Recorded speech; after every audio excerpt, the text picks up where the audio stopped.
गुरुआत्मो, घुमटसार जीवकांड के सम्यक मार्गणा के अब तीन प्रकार के भेद देखने के पश्चात मार्गणा के भेद अब देख रहे हैं हम लोग।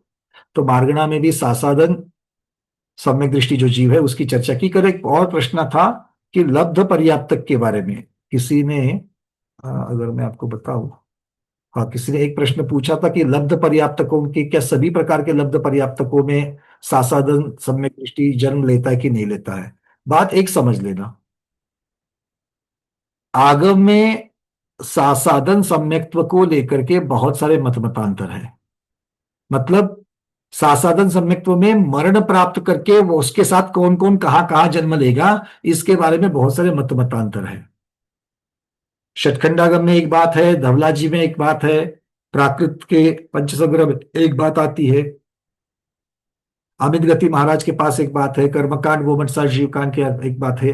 अलग अलग का लेकर के एक निचोड़ हमने बनाया है और अपने पीडीएफ में सारी चीजों को रखा है। आचार्य भगवान यहां पर मुख्यता से एक जो बात कह रहे हैं मैं आपको बता रहा हूं। एक मिनट में थोड़ा सा उसको ओपन करता हूं। देखो, सबसे पहले तो गोमटसार कर्मकांड की गाथा, गोमटसार कर्मकांड में 115, 122, 105, ये जो गाथा है इसमें स्पष्टता से दिया है।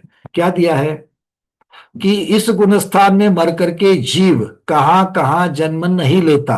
नारकियों में जन्म नहीं लेता, अग्निकायिकों में जन्म नहीं लेता, वायुकायिकों में जन्म नहीं लेता, साधारण वनस्पतियों में जन्म नहीं लेता, सभी प्रकार के लब्ध पर्याप्तकों में जन्म नहीं लेता और सभी प्रकार की सूक्ष्म पर्याय में भी जन्म नहीं लेता। ये बात क्लियर, ठीक है। तो लब्ध पर्याप्तक के, क्यों, चूंकि लब्ध पर्याप्तक का दूसरा कोई गुणस्थान होता ही नहीं है और ना ही उनकी पर्याप्तियां पूर्ण होती है, इसलिए लब्ध पर्याप्तक का नियम से पहला गुणस्थान, तो लब्ध पर्याप्तक में ये जाएंगे नहीं, सभी सूक्ष्म में भी नहीं जाएंगे। इसको समझ लेना, ठीक है। अब आचार्य महाराज अमित गति जी, आचार्य भूतपति महाराज, पूज्यपाद आचार्य महाराज, इनके मत के अनुसार बादर पृथ्वी कायिक, बादर जल कायिक, प्रत्येक वनस्पति, ये तीन स्थावर, विकलेंद्रिय अर्थात दो इंद्रिय, तीन इंद्रिय, चार इंद्रिय, असैनी पंचेंद्रिय, इनके निर्विपत्त पर्याप्तक अवस्था में भी सासाधन गुणस्थान पाया जाता है। मतलब संगी पंचेंद्रियों में तो पाया जाता ही जाता है, गर्भजों में पाया जाता है, सम्मूर्छनों में निषेध किया गया है, किंतु यहां पर मतलब कहीं पर निषेध है, कहीं पर बताया गया है। तो इस प्रकार से धवलाजी में भी ये सब चीजें जो है ये बताई गई है कि इन इन जीवों के निर्वृत्त पर्याप्तक अवस्था में सासाधन गुणस्थान पाया जाता है। अब चूंकि हम एक इंद्रिय की चर्चा कर रहे हैं, हम दो इंद्रिय, तीन इंद्रिय, चार इंद्रिय की चर्चा कर रहे हैं और असैनी पंचेंद्रिय की चर्चा कर रहे हैं, तो इन जीवों का नियम से पहला गुणस्थान होता है। बात ठीक है, किंतु कब? पर्याप्तक अवस्था में। इनके निर्वृत्त पर्याप्तक अवस्था में मिथ्यात्व भी हो सकता है या सासाधन हो सकता है, दोनों भी हो सकते हैं। यह बात समझ लेना है। तो आचार्य कहते हैं कि इन जीवों के बारे में निवृत्त पर्याप्तक अवस्था में अगर सासाधन गुणस्थान क्यों ना हो, किंतु पर्याप्तक अवस्था में नियम से मिथ्यात्व गुणस्थान ही होगा। ठीक है, समझने के लिए कठिन जा रहा है, इसलिए जा रहा है क्योंकि हम लोग आपके बस में नहीं बैठे हैं। बस में बैठोगे तो सीधी सीधी बात है, सम्यक दर्शन किसे होता है? संगी पंचेंद्रिय के बिना किसी को होता है क्या? नहीं, उसके नीचे वाले सभी मिथ्या दृष्टि, तो बात खत्म हो गई। इतना सोचने वाली कोई बात है क्या इसमें? नहीं है। हाँ, हमको मालूम है, किंतु वो गाय के जैसा स्वाध्याय में बैठते ही हमको गाय बनना है। कैसे? कल परसों तरसों जितना जितना चारा खाया है ना, वो हमारे कोठार में है, उसको बीच बीच में थोड़ा थोड़ा थोड़ा वापर ला करके फिर से रवंत करना है, उसका चिंतन करना है, तो गाय बन जाओ। चलिए, तो ये बात हमारी थी, हो गई थी दूसरे गुणस्थान के प्रश्न के बारे में जो आए थे। कल हमने कहा था कि जो चैट पे प्रश्न है उनको भी ले लेंगे। चलिए, अब चलते हैं आगे। अब आचार्य भगवान चर्चा कर रहे हैं मिश्र सम्यक दृष्टि की और मिथ्या दृष्टि की। चलिए, उस गाथाओं को देख लेते हैं।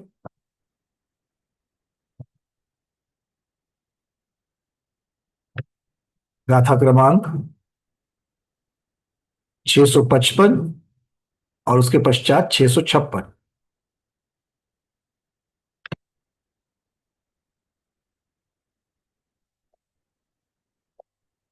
मैं शेयर कर रहा हूं यहां से आपको।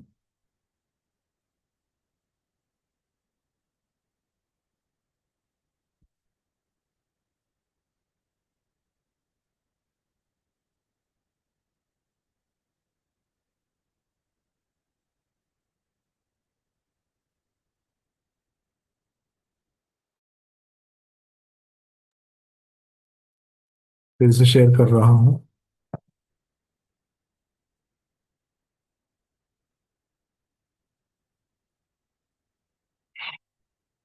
दिख रही है गाथा?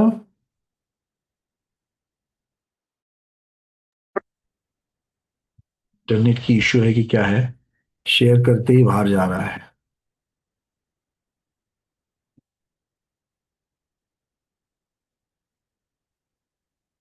आई होप अभी हो जाएगी। आ गई? चलिए अब पढ़ लेते हैं। सद्दहना सद्दहनम जस्य जीवस्य होयितच्चेषु विरया विरयेण समो सम्मामिच्छोत्तिनायवो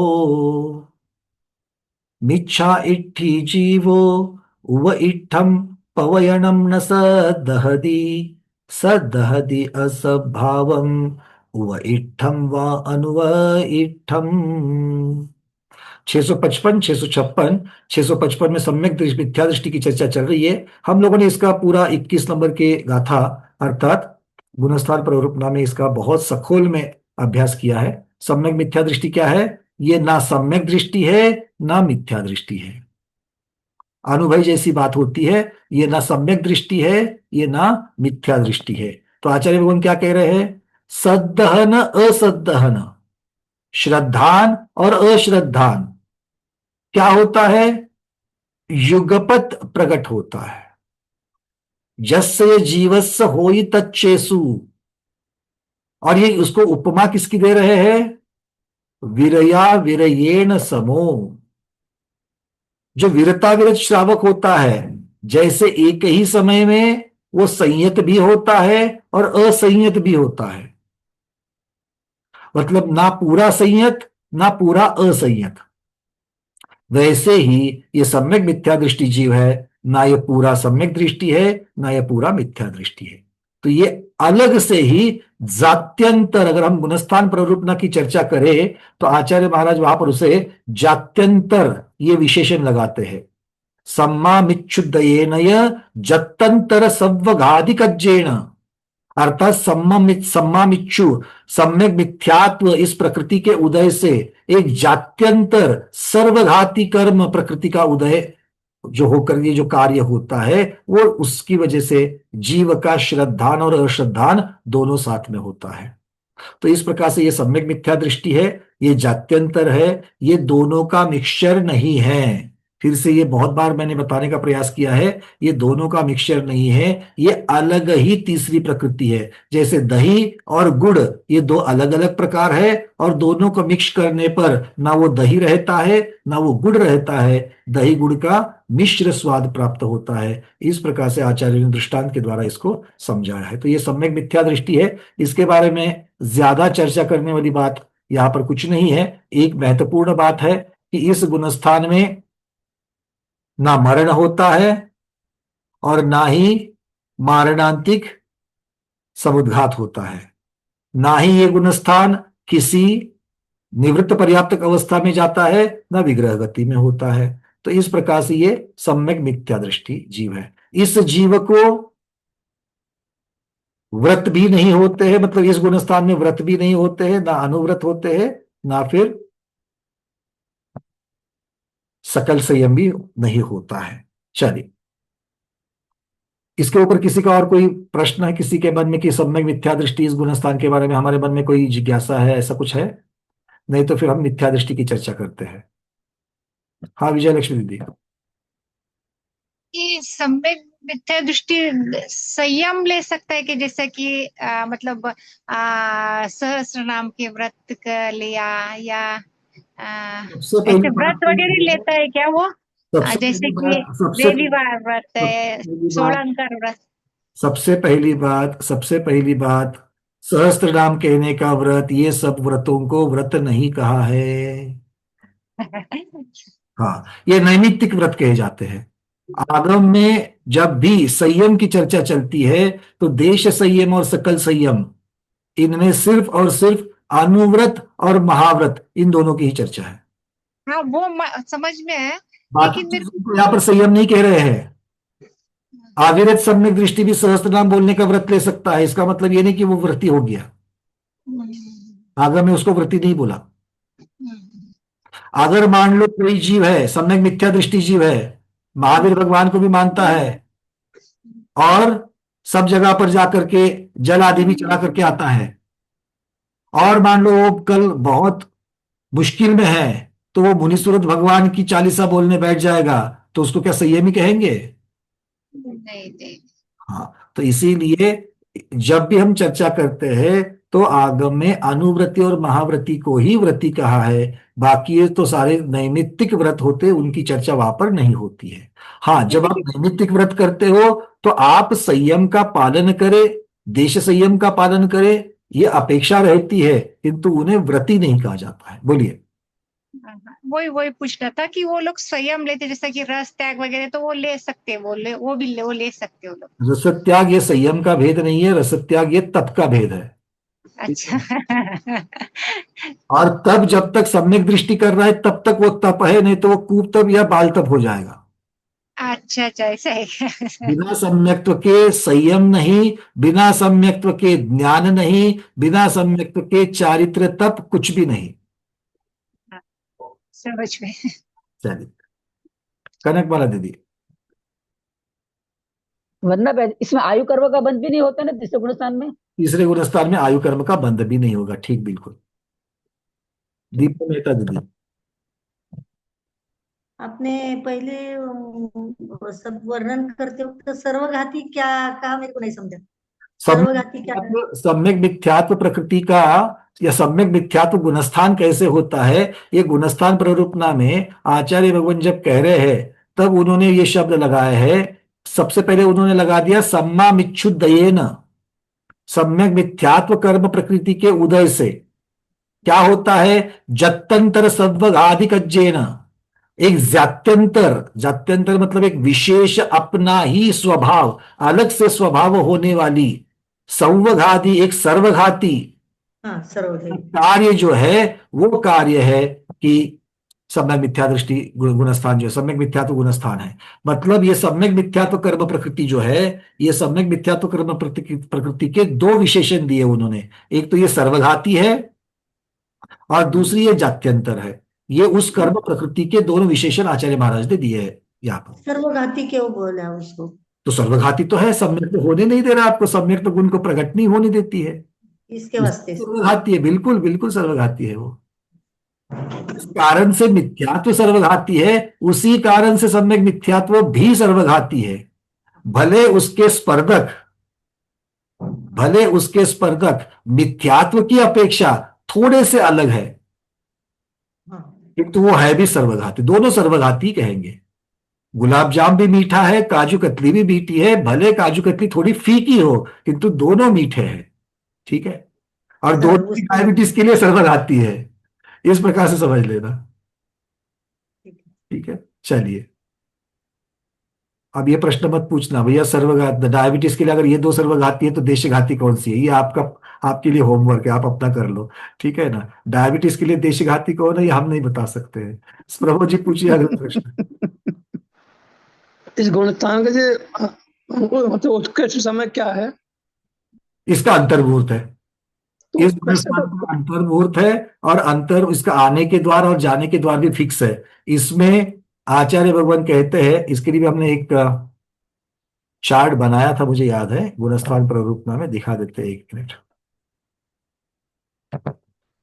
नहीं, मेरा तो ठीक है, आपने उत्कृष्ट मतलब इसके बाद वो मिथ्यात्म मतलब नियम से मिथ्यात्म में जाएगा, नहीं नहीं, वो ऊपर चला जाएगा या दोनों भी है। ऐसा नहीं कि तीसरे से मिथ्यात्व में ही जाएगा, तीसरे से चौथे ऊपर? में जा सकता है। ये दोनों उसके चीज दिखा रहे हैं, चले देखते हैं। चार्ट दिख रहा है आप लोगों को? बीच में यहाँ पर मिश्र सम्यक मिथ्यात्व प्रकृति को बीच में रखा है, तीसरा गुणस्थान बीच में रखा है, ऊपर चौथा गुणस्थान है, नीचे पहला गुणस्थान रखा है। तो तीसरे गुणस्थान में आने के लिए आप देख सकते हो, तीसरे गुणस्थान में आने के लिए रास्ता कौन कौन सा है। तो जो ग्रे कलर का सम्यक मिथ्यात्व प्रकृति का उदय चौथे गुणस्थान में आ जाएगा तो भी वो तीसरे में आ सकता है, या फिर पहले मिथ्यात्व गुणस्थान में है, सम्यक मिथ्यात्व प्रकृति का उदय आ जाएगा तो भी मिश्र गुणस्थान में आ सकता है। और वहां से बाहर निकलने के लिए मिश्र सम्यक्त्व से अगर मिथ्यात्व प्रकृति का उदय आए तो पहले गुणस्थान में जाएगा, और सम्यक्त्व प्रकृति का उदय आए तो ऊपर चौथे गुणस्थान में जाएगा। लेकिन मतलब ठीक है, लेकिन ज्यादातर तो ऐसे व्यक्ति देखे जाते हैं जो हमेशा मिश्र में ही रहते हैं, हम देखते हैं जो दोनों तरफ जाते भागे रहते हैं, तो उनका वो भी अंतर्मुहूर्त के पश्चात थोड़ा तो या तो मिथ्यात्व में जाएंगे या तो सम्यक्त्व में जाएंगे, और फिर से वापस चाहिए तो तीसरे में आ सकते हैं, ये दोनों भी होगा। मतलब वो बारी बारी आएंगे जाएंगे। हाँ बिल्कुल, मतलब जैसे छठा, मुनि महाराज को तो छठा गुणस्थान जो माना जाता है, किंतु वो छठे सातवें में झूलते रहते हैं, इस प्रकार से चलेगी। इसमें भी झूलते रहेंगे। ये बिल्कुल ठीक है।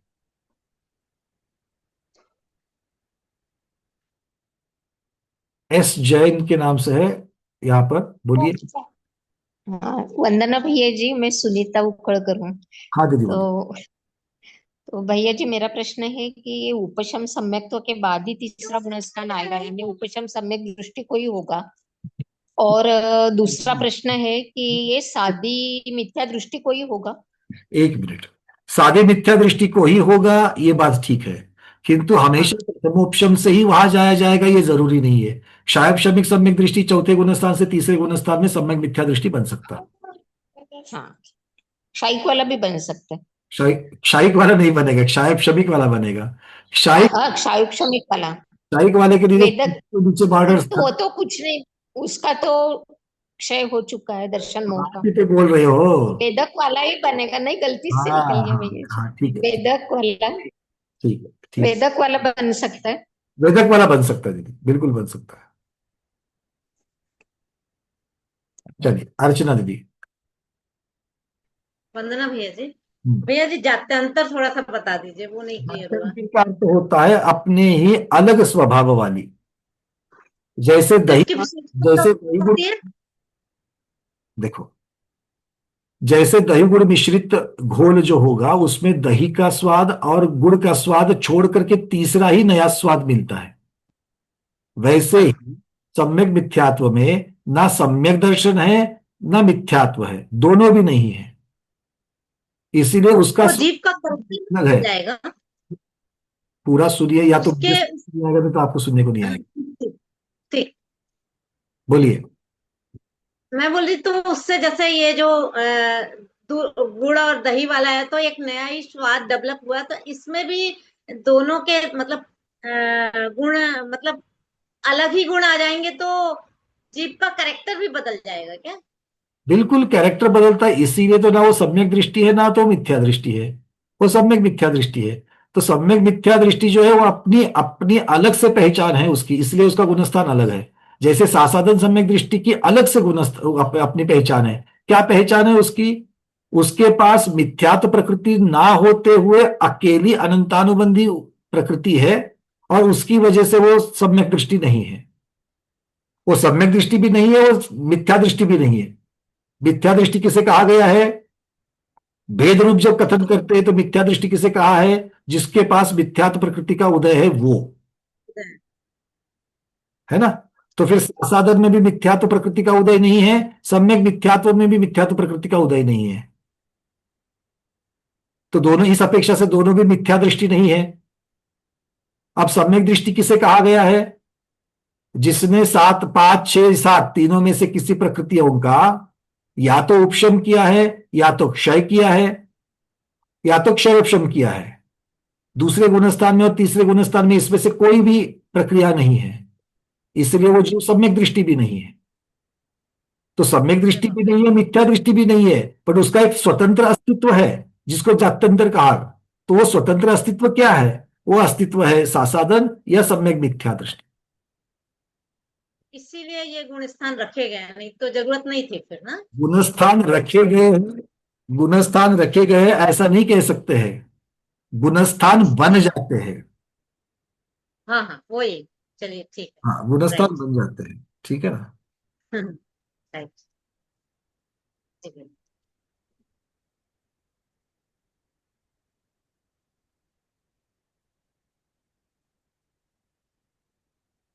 तो बहुत प्रॉब्लम चल रहा चलिए अगला प्रश्न हेमांगी दीदी। वंदना भैया, भैया बम्बई में ऐसे कई लोग हैं कि जो सिद्धि विनायक के भी दर्शन जाते हैं और फिर अपने जैन मंदिर में भी आते हैं दर्शन करने को। तो जब जैन मंदिर में दर्शन करते हैं भगवान का, उस समय तो उनका वो सम्यक दृष्टि कहे जाएंगे कि नहीं? नहीं, नहीं कहे जाएंगे, क्योंकि वो कहाँ कहाँ पर दर्शन कर रहे हैं उसकी अपेक्षा से उनका श्रद्धा नहीं है। उनका हाँ। उनकी चिंतन में जो श्रद्धान है उनके, वो श्रद्धान अगर किसी चैत्यालय में खड़े नहीं है, किसी जगह पर उनके सामने वो प्रतिमा नहीं है, तो भी वो विपरीत श्रद्धान को तो वहां पर पाले है ही है। विपरीत श्रद्धान को वो पाल करके ही है। मतलब दोनों जगह पर जो श्रद्धान रख रहे हैं उनको सम्यक मिथ्या दृष्टि कहा गया है। जी जी। देखो, एक विपरीतता होती है, एक सम्यक मिथ्यात्व होता है। विपरीतता जहां पर है वो पूरा का पूरा मिथ्यात्व हो जाएगा, किंतु दोनों चीजें हैं तो सम्यक। और आचार्य भगवान कहते हो क्या कहते हैं उसकी, देखो चार चीजें हैं ये, सम्यक दर्शन, मिथ्या दर्शन, उभय और अनुभय, ये चार होते हैं। इसमें से मुख्यता से इनको आचार्य भगवान अनुभय कहते हैं, किसी अपेक्षा से उभय कहते हैं। वो यहां भी श्रद्धान रखता है, यहां भी श्रद्धान रखता है, इस अपेक्षा से उभय। और ये ना पूरा सम्यक दृष्टि है, ना ये पूरा मिथ्या दृष्टि है। पूरा मतलब ना ये सम्यक दृष्टि है, ना ये मिथ्या दृष्टि, इस अपेक्षा से अनुभय। तो कथन कैसे करोगे इसके ऊपर डिपेंड है, कथन करने की पद्धति। जी भैया। मतलब मन और वचन ये दोनों की अपेक्षा से वर्णन बता दिया। विजय लक्ष्मी दीदी। अभी कोई कोई लोग श्वेतांबर मंदिर में भी जाते हैं दर्शन को, हमारे मंदिर में भी आते हैं और वो बोलते हैं हम लोग भगवान को राजकुमार क्या राज के इसमें दर्शन करते हैं। तो वो क्या मिश्र सम्यक दृष्टि रहते हैं क्या, क्या रहती समझ में नहीं। अगर वो अकेले अकेले गृहस्थ अवस्था की अपेक्षा से अगर भगवान को उसमें निर्वाण मानते हैं, भगवान का दीक्षा की अवस्था जो है सकल संयम अगर वस्त्र सहित मानते हैं, तो ये तो बात सम्यक दर्शन की तो हुई ही नहीं। नहीं, पर हम भी भगवान के पांचों कल्याणक मानते हैं, हम बचपन से ही भगवान ही मानते हैं ना, भगवान को आप तीर्थंकर। पांचों कल्याणक मानती हो, बट क्या आप वस्त्र में भगवान को निर्वाण मानती हो? नहीं नहीं, वस्त्र में निर्वाण नहीं, वो भगवान का तीन कल्याणक मानते हैं, वो ऐसा समझकर दर्शन कर सकते हैं ऐसा। देखो, आप अपने मन से धर्म नहीं बना सकते ना दीदी। नहीं नहीं नहीं, अपन ना भगवान को भी जब जन्म होता है तो भी अपन भगवान ही बोलते हैं उनको, और जब राज अभिषेक होता है तो भी भगवान ही बोलते हैं उनको। आपका प्रश्न प्रतिमा के संबंध में है, आपका प्रश्न भगवान कब कहना है इसके संबंध में है, किसके संबंध में है? नहीं नहीं, भगवान मतलब हाथ तो जोड़ते ही है ना, तो हाथ पंच जोड़ा, कल्याणक में पांचों हाथ अवस्था में। देखो भाई, हाथ तो बहुत जगह पर जोड़े जाते हैं, है ना। जय जितेंद्र बोल करके आप अजय को भी आप हाथ जोड़ते ही जोड़ते हो। बाह्य क्रिया की अपेक्षा से यहां पर वर्णन नहीं हो रहा दीदी, बात बढ़िया समझ लो आप। जात्यंतर कहने का आचार्य भगवान का जो, आप सबसे पहले तो एक चीज के साथ में चिंतन करना शुरू करो। आप किसकी अपेक्षा से कह रहे हो? श्रद्धान की अपेक्षा से कह रहे हो, बाह्य क्रिया की अपेक्षा से कह रहे हो? बाह्य क्रिया की अपेक्षा से तो सम्यक दृष्टि भी, पूरा का पूरा सम्यक दृष्टि चौथे गुण स्थानवर्ती, वो भी आपको किसी दूसरी जगह पर जाकर के मंडप में आरती करते हुए दिखेगा। इसका मतलब, या हाथ जोड़े हुए दिखेगा, इसका मतलब ये नहीं कि वो मिथ्या दृष्टि बन गया। उसके सम्यक्त्व में दोष जरूर लग रहा है, मल दोष जरूर लग रहा है, क्योंकि वो वहां पर सेवन कर रहा है, पर वो मन से नहीं कर रहा है, वो लोकोपचार करके वहां पर खड़ा है। अपने अंदर वो जब आंख बंद करके जब दर्शन कर रहा है, वो नमोकार मंत्र ही बोल रहा है। वो वहां पर गणेश जी को गणधर भगवान के रूप में ही देख रहा है, ना कि हाथी के चेहरे के अपेक्षा से देख रहा है। तो बाह्य क्रिया की अपेक्षा से हम किसी का सम्यक दर्शन जो है वो नहीं समझ सकते हैं। और सिर्फ एक ही चीज नहीं होती सम्यक दर्शन के लिए। क्या हम और आप हमेशा 24 घंटे सम्यक दृष्टि रहते हैं क्या? नहीं नहीं रहते, नहीं। फिर बहुत सारी चीजों, अभी मिथ्या दृष्टि का वर्णन जब आएगा अगली गाथा में, तब देख लेना कि हम लोग, वही तो हमको देखना है, क्योंकि हम मिथ्या दृष्टि कैसे कैसे बन जाते हैं। सम्यक दृष्टि, सम्यक्त्व से च्युत होना, ये मिथ्यात्व प्रकृति का जब तक उदय नहीं है तब तक उसको मिथ्या दृष्टि नहीं कहोगे। और मल दोष की अपेक्षा से दोष लगना सम्यक्त्व में, सदोष सम्यक दर्शन हो जाना, फिर भी गुणस्थान चौथा ही रहना, ये दो अलग अलग बातें हैं। और दो श्रद्धान होना, तीसरा गुणस्थान होना, ये अलग बात है। हम श्वेतांबर मंदिर में जाकर नमोकार मंत्र बोलकर भगवान का करे तो क्या समझने का भी वो क्या तो आप आपने तो ये अनायतन का सेवन हो गया ना, आपका आयतन सेवन हो गया ये हमारे लिए। देखो, गणेश जी की, गणधर भगवान की प्रतिमा, हाथी के मुख के रूप में रहना, और महावीर भगवान को मुकुट चक्षु आदि के साथ में, वीतराग भगवान को सरागी पर प्रतिमा करना, दोनों में क्या फर्क है? जस्ट बिकॉज वो महावीर भगवान की प्रतिमा है, अरे वो तो विपरीत ही है। आप हाँ, उसको माइल्ड नहीं कर सकते, उसको डाइल्यूट नहीं कर सकते आप यहां पर। वीतराग अवस्था में नहीं, लेकिन वो तो राज सुनो के सुनो, ये सब बातों का कोई मतलब नहीं है, पहले सुन लो, मैं बहुत सूक्ष्म चीज कह रहा हूं। हाँ, बता। मतलब वो इतनी बड़ी बात भी नहीं, इतनी छोटी सी बात बता रहा हूं। सरागी भगवान कब हो जाते हैं? भगवान के ऊपर एक धागा, वीतरागी भगवान की प्रतिमा के ऊपर एक धागा भी आ जावे तो भगवान की प्रतिमा सरागी हो गई। अब बोलो। वो है, एक स्टोरी है उसमें, वो बौद्ध के लोगों ने उसके नहीं, ऊपर वो सिद्धांत है। हाँ हाँ, नहीं वो अपने इधर है ना, प्रतमान योग में स्टोरी है उसकी, एक धागा डाले तो वो फोटो वो पर। स्टोरी क्यों बनी? वो सिद्धांत है इसलिए स्टोरी बनी। हाँ हाँ हाँ, करेक्ट करेक्ट। ठीक है ना? और इन सब के लिए आज लोकोपचार में जो चीज हो रही है उसको यहां पर छोड़ करके मत देखना।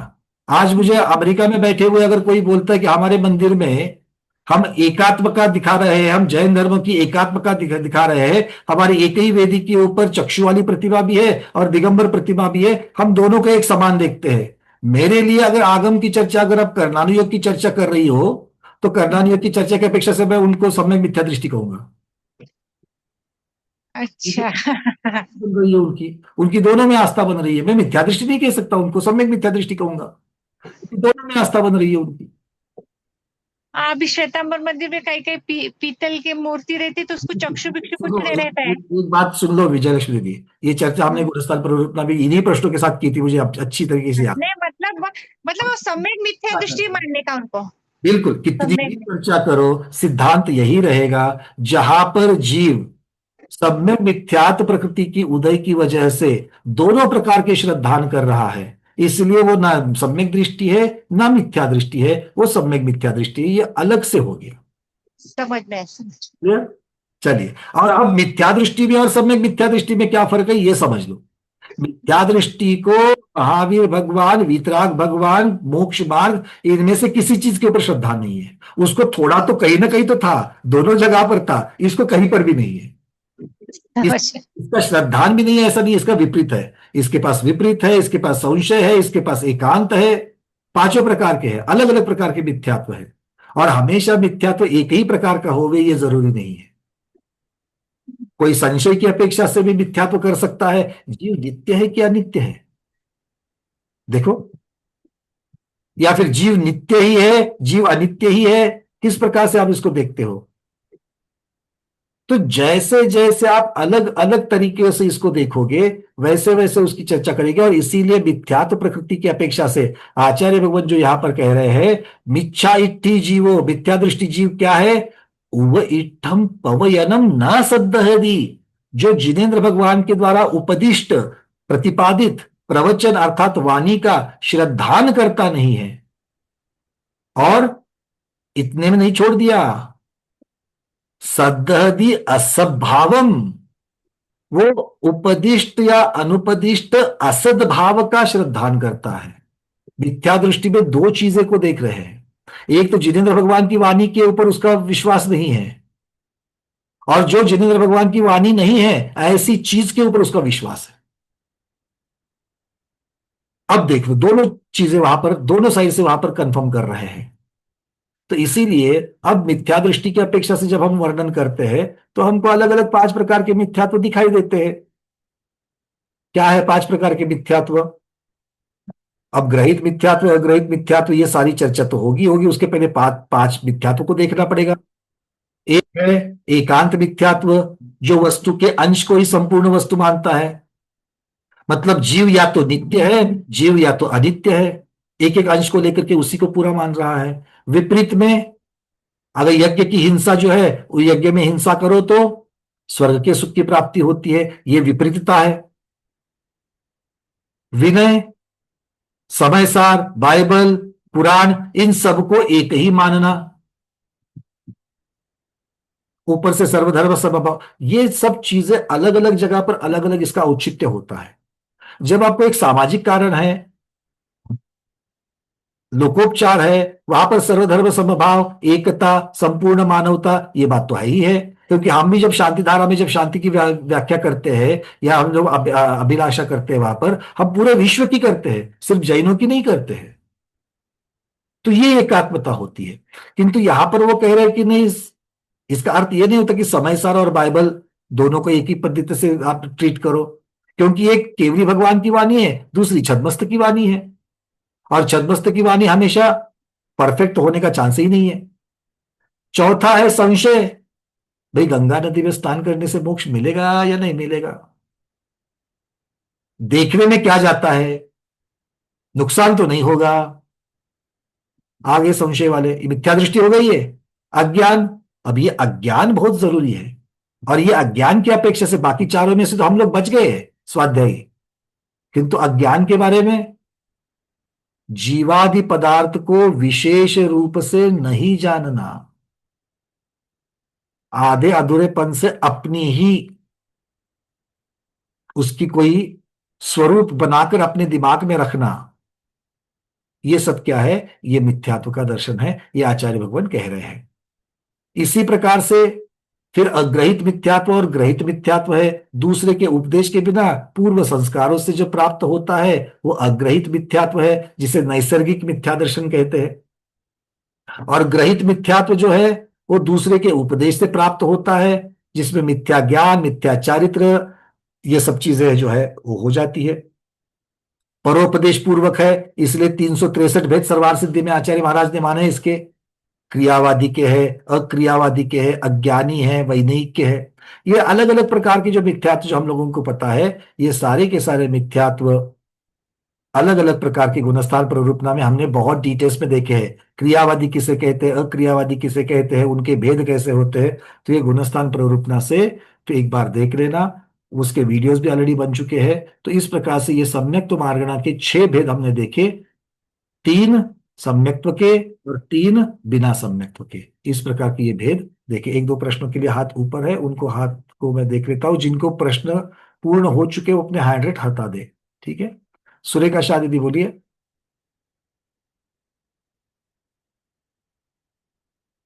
सुरेखा शाह दीदी। हाँ, ओ, वंदना भैया, हम्म, अभी आपने बोला कि एक धागा हुआ तो वो वितरक नहीं होते, और भगवान के ऊपर फूल चढ़ाते वो कुछ समय नहीं होता क्या? तो फूल परिग्रह में है क्या?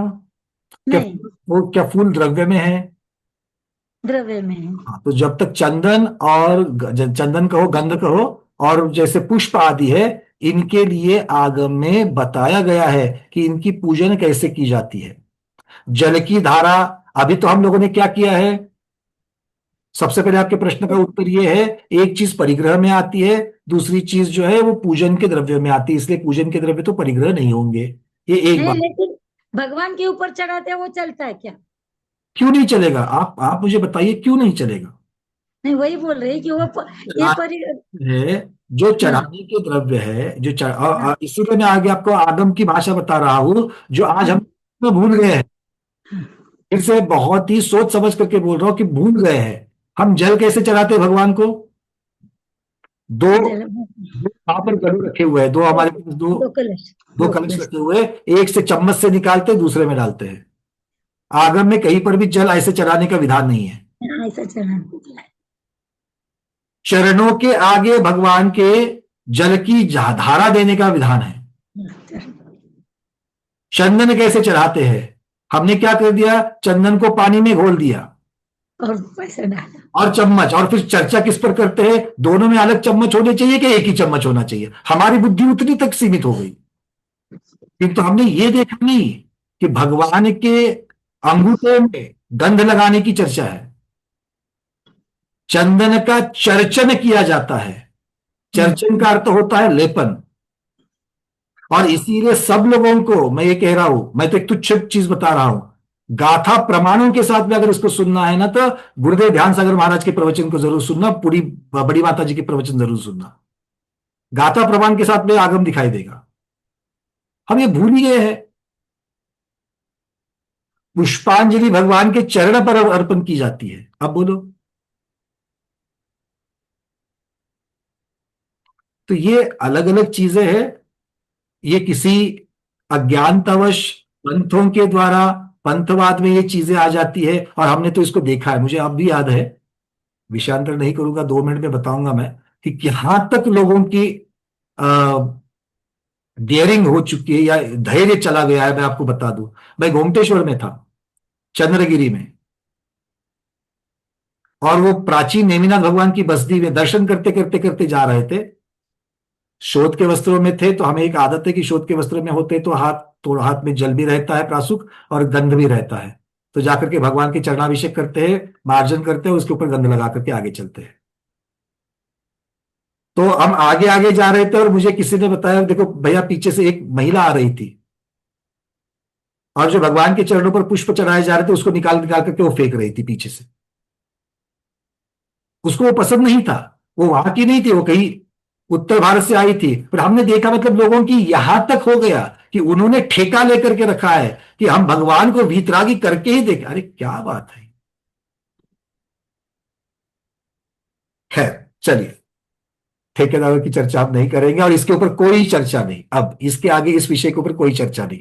ठीक है, मैं करदान युग के प्रश्नों का यहाँ पर अभिलाषी हूं, मुझे वही प्रश्न पूछना। जिसके प्रश्न नहीं हो, सुरेखा दीदी आपका हो गया, नहीं तो फिर हो और गए हो गए। होगा। दीपा दीदी बोलिए। नहीं, मेरे को कुछ ज्यादा ये नहीं करा, खाली इतना कहते थे कि पहले के लोग क्या मूर्ख नहीं थे, वो चढ़ावा बोलते समय बोलते थे चंदन लेपन, चंदन लेपन, चंदन लेपन का बोली, लेपन बोले तो पूरे शरीर को ऐसा। अगर हम चंदन के, अगर हम हाँ वहां पर श्लोक भी देखेंगे ना, समशुद्ध शुद्धाम परिहार कर्पूर शुद्ध समेसर चंदन शुद्ध जीनेन्द्र देवम सुर पुष्प वृष्टि विलेपनम चारु करोमि भक्त्याम। पूरे शरीर को लेपन करा। तो विलेपन का अर्थ क्या होता है? कटोरी में चढ़ाओ जल में डाल करके, वही सब शरीर को लेपन करना। तो ये जो चीजें है ना, तो खैर इनकी चर्चा सीमित ही रखते हैं, अपना विषयांतर भी हो जाएगा। सम्यक्त्व मार्गणा की चर्चा करते हो तो आज बहुत सारे विषयों को पीछे छोड़ना पड़ता है। वीके जैन साहब, आपका अगला प्रश्न बोलिए, चलिए। ये एक तो जो अपनी मिथ्यात्व की गाथा बताई ना आपने, ये उसी के ऐसे अपने मिथ्यात्व गुणस्थान वाले में बिल्कुल सेम यही गाथा थी। तो फिर से बोलिए। अभी जो आपने 656वीं गाथा उच्चारी थी ना, हाँ हाँ, ऐसी कैसी जो मिथ्यात्व गुणस्थान था ना, मिथ्या इट्ठी जीवन ओयणम पवनम न सद्यति सद्यति ऐसा भावम ओयठम या अनुयठम, वहां पे भी ऐसी कैसी थी। हाँ हाँ, तो देखो 18 नंबर की गाथा है ना, मिच्छा इति जीवम पवनम न सद्दहति सद्दहति असद्भावम उवैठम या अनुवैठम, इस प्रकार से बात दी है उन्होंने। बिल्कुल बिल्कुल ठीक है। तो यहाँ पे भी उसी का ही वो हो गया पुनरावृत्ति। बिल्कुल, क्योंकि मैंने पहले भी कहा था कि देवीचंद सिद्धांत चक्रवर्ती महाराज ने गोमट सार जीवकान में 100 के ऊपर गाथाएं ज्यों की त्यों धवला जी से ली है, और प्रकरण के अनुसार उनको वहां पर उपयोग किया है। तो इसीलिए आपको गाथा नंबर 18 और गाथा नंबर 656 बिल्कुल समान दिखेगी। बहुत सुंदर, बहुत सुंदर। अच्छा, एक यूं गुरुमुख से सुना है मैंने कि सठखंडा गंजी में फुल्लावरोहण ये शब्द आया है, मतलब पुष्प भी भगवान के चरणों पे ही चढ़ाना चाहिए।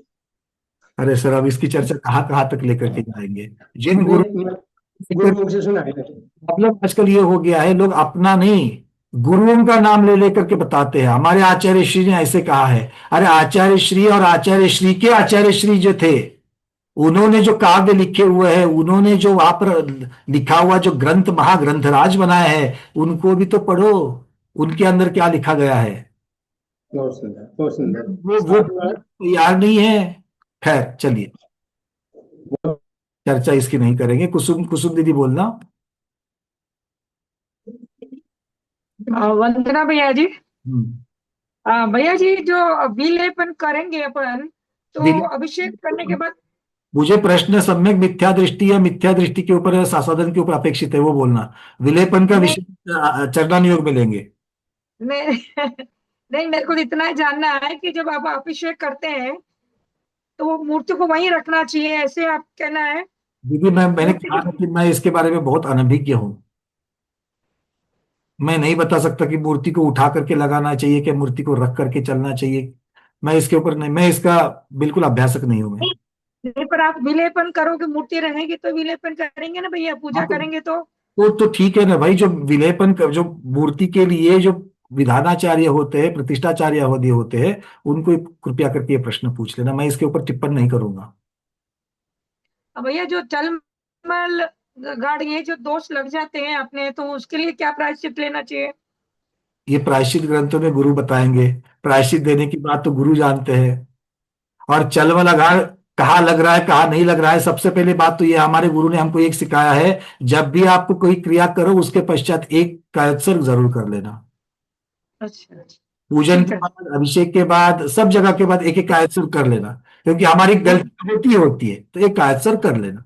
और जहां पर हम अनभिज्ञ है, इसीलिए तो ज्ञात भाव से और अज्ञात भाव से जो हुई है हमारी जो गलतियां है, उन सब के बारे में प्रतिक्रमण किया जाता है। ठीक है, चलिए। ठीक है भैया। दीदी दीदी, चलिए मुझे आज संख्या का भी विषय लेना है जल्दी जल्दी। ये जो हो चुका है पोर्शन, उसके ऊपर क्या डबल डबल चर्चा कर रहे हैं हम लोग। रूबी दीदी पूछिए प्रश्न आपका।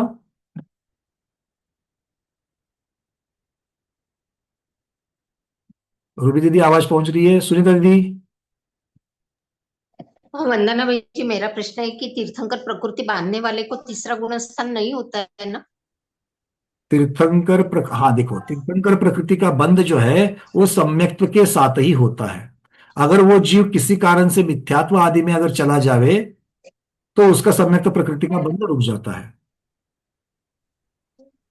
ठीक है, यानी जब तीर्थंकर प्रकृति बांध रहा है तब नहीं होगा, और बांधना होने के बाद पश्चात हो जाएगा तीर्थंकर तीसरा प्रकृति गुण का स्थान। बंध तो निरंतर चलता है।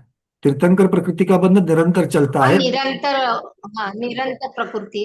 इसी कारण से अगर जीव मान लो अगर चौथे गुण स्थान से नीचे चला जावे तो तीर्थंकर प्रकृति का बंध तब तक के लिए रुक जाता है। अच्छा। अभी जैसे श्री कृष्ण नारायण है, क्षायब शमिक सम्यक हाँ दृष्टि है, नरक में है, तो नरक में भी तीर्थंकर प्रकृति का बंध चल रहा है। किंतु जब नारायण के पर्याय से लेकर के जब मरण को प्राप्त हो करके नरक में जा रहे थे तो अंतर्मुहूर्त के लिए मिथ्यात्व में चले गए थे। अंतर्मुहूर्त के लिए मिथ्यात्व में चले गए, तो मिथ्यात्व के जब तक के अंतर्मुहूर्त के लिए तब तक के लिए उनका तीर्थंकर प्रकृति का बंध छूट गया था। ये ऐसे समझता है इसको। हाँ ठीक है भैया जी। पवन जी कोई प्रश्न आपका? वंदना भैया जी। रूबी दीदी बोलिए। हाँ जी, हाँ जी, वंदना भैया जी। हम्म। मैं ये पूछना चाह रही थी, अभी आपने बताया ना कि वो चंदन वाला जो आपने बताया था कि लेपन करना होता है, हमें पता नहीं था पहले ऐसे। तो जैसे हम पूजन करते हैं, अब हम तो अभिषेक यहाँ पे अभिषेक नहीं करते जैसे, ठीक है। तो हम तो वहाँ टेबल पे जैसे हम पूजन कर रहे हैं, हमें जैसे तो मैंने यही कहा पता कि था कि इसके भाई बारे इसमें में जल मिला के करते हैं, है ना।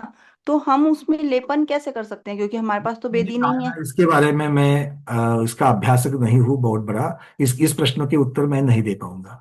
मैं करना नहीं भी नहीं, उत्तर दे पाऊंगा। हमें हमें भैया बस सिंपल पूजा में, हम अभिषेक वाले में नहीं जानना चाह रहे, हम तो अपनी अपनी सिंपल जो पूजा हम करते हैं घर में या वैसे उसमें जानना चाह रहे कि उसमें मतलब जैसे हम वो बनाते हैं, चक्र बना लेते हैं हम तो, है ये ना। सारी चीजें जो है ना, ये इतना इप्स एंड बट्स में चली गई है क्योंकि आपने एक शब्द लगा दिया कि आपने अभिषेक नहीं करते।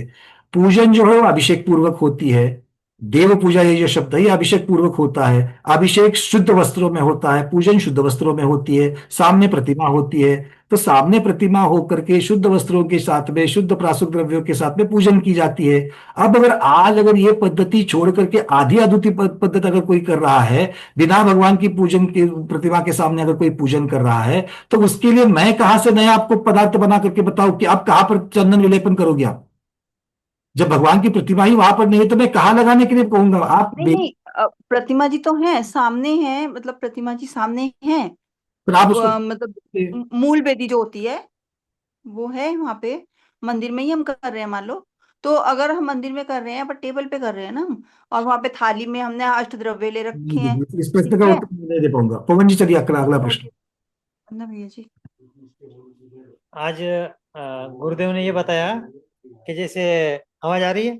बोलिए, प्रश्न बोलिए पवन जी। नहीं नहीं, प्रश्न नहीं, गुरुदेव ने जो बताया ना कि आपने को सबके दिमाग में ये भर दिया गया है कि अपने तीर्थंकर कुछ देते नहीं है, अपने मंदिरों में गए तो अपने तीर्थंकर कुछ देते नहीं है। वो विषय अलग है, वो विषय अलग है, उसको से बाद में हाँ, करें। तो ये मिथ्या ज्ञान है, तो इसके कारण आदमी मिथ्या दृष्टि में चला जाता है, ऐसा बहुत सारी चीजें, बहुत सारी चीजें, ये हमारे सम्यक्त्व को मलिन करता है, बिल्कुल। हाँ, सम्यक्त्व को मलिन करता है इसे। जीव मिथ्या दृष्टि तब होता है जब मिथ्यात्व प्रकृति का उदय रहता है, तब जाकर के। ठीक है, चलिए सम्यक्त्व को मलिन करता सुमन श्री दीदी प्रश्न पूछिए। भैया जी वंदना। भैया जी, यदि ये कोई व्यक्ति है और यदि उसने तीसरे गुण स्थान में आयु बांधी है, आयु नहीं, तो यदि यदि वो सम्यक्त्व के साथ यदि आयु बांधता है तो वो तीसरे क्या चौथे गुण स्थान में जाएगा? और यदि वो मिथ्यात्व के साथ बांधेगा तो वो पहले गुण स्थान में जाएगा? दीदी तीसरे गुण स्थान में आयु नहीं बनती है। आयु, हाँ वही हम पूछ रहे थे कि उसमें आयु नहीं बनती है ना, आयु नहीं वही बनती, हम पूछ रहे थे। तीसरे गुण स्थान में आयु नहीं बनेगी। ठीक है, तो इसमें जो भी व्यक्ति आयु नहीं बनती, तो जो दूसरे गुण स्थान में है तो वो पहले में चले जाएगा। तीसरे में है तो देखिए, अब एक बात, आपका प्रश्न को थोड़ा मैं सुधार लूं।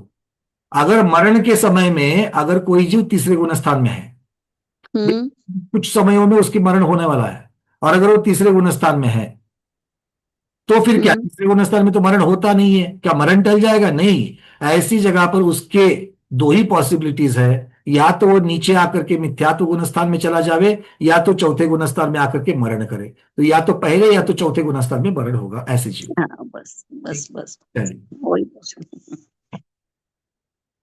थोड़ा बहुत प्रश्नों के नजदीक जा सकते हैं। ठीक है, सम्यक तो मार्गणा की अंतिम कुछ गाथाएं, अब यहां पर 3 गाथाएं अंतिम है, संख्या की अपेक्षा से वर्णन आचार्य भगवान कर रहे हैं। देखो, मुझे चर्चा करने के लिए मैं दिन भर बैठ सकता हूं, चर्चा करने के लिए मैं दिन भर बैठ सकता हूं। आगे सामने वाला आगम को देख करके खुद को आगम की अपेक्षा से अगर बदलने को तैयार है तो मैं जितनी देर चाहिए उतनी कर सकता हूं। प्रश्न ज्यादातर ये आते हैं सामने से, भैया ये हमारी मजबूरी है, हम ये नहीं कर सकते हैं, हम ये नहीं करते हैं, अब बताओ आप, तुम्हें क्या शॉर्टकट क्या बताओ? मैं आगम के विरुद्ध बता करके मैं निगोद चला जाऊं क्या? आप बताओ मुझे, तो मैं क्यों इसके ऊपर भाष्य करूंगा? नहीं करूंगा मैं भाष्य। ठीक है, चलिए तैयार हो? सम्यक तो मार्गणा का थोड़ा गणित आ रहा है, बट बहुत सिंपल गणित है, बहुत इजी गणित है समझने के लिए। ठीक है, चलिए अंतिम 3 गाथाएं सम्यक तो मार्गणा की। गाथा क्रमांक 657, 658, 659। सम्यक तो मार्गणा में संख्या अधिकार। आप बोलोगे भैया इसके पहले तो संख्या की चर्चा तो हो ही गई थी,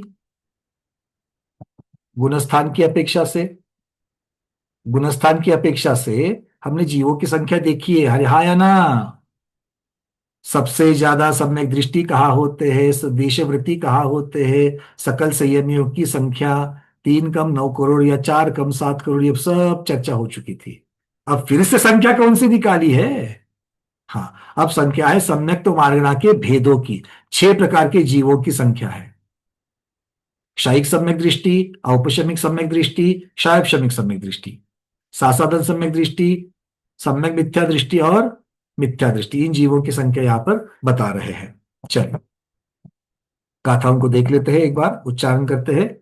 वासपुदत्ते खैया संखेज्जा जय हवंति सो हमें, ती संख पल्लठ दिए केवदिया एव मनुपादे, संखावलिहित पल्ला खैया तत्तोय वेदमुव समगा, आवली असंख गुणिदा असंख गुणहीनया कमसो, पल्ला संख्यज्जदीमा शासनमिच्छाय संख गुणिदाहु, निस्साते हि विहीनो संसारी वाम परिमाणम। बड़ी सुंदर गाथा है और बड़ा सिंपल बता रहे हैं। क्या कह रहे हैं? वास पुद्धत्ते खैया। सबसे पहले खैया क्षयिक सम्यक दृष्टि की चर्चा कर रहे हैं। तो कितना है? वास पुधत्ते पृथक्त्व वर्ष